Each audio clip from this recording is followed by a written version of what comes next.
Sponsor product, sponsor brand, sponsor display. Which one is better? The answer is more complicated than that.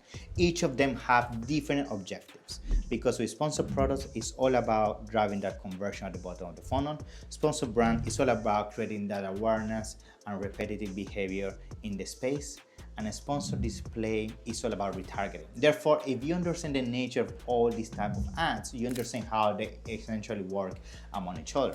Now, the question for most of you most likely is, when I launch a product, how do I make sure I drive the most amount of sales through essentially my Amazon store? Sponsor Pro is definitely the place to be, because that's the one that's going to allow you to make sure that you can leverage and create your momentum organically on your main keywords. But usually after 1 to 2 months, sponsor brand should start getting into the picture by launching video campaigns, banner campaigns, and then especially if your product has a recurrent purchase behavior, sponsor display must be part of the equation.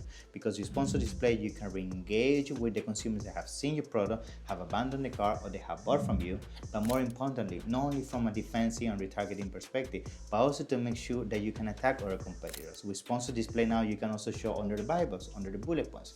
So understanding things like this essentially explains why all of them have to be part of the equation. Sponsor products, of course, is where most of the budget has to be, usually 60 to 70%, but make sure you allocate some of the budget for sponsor brand, sponsor display. If not, that's usually the loophole that the competition is going to use to exploit your weakness and overtake you in the long term.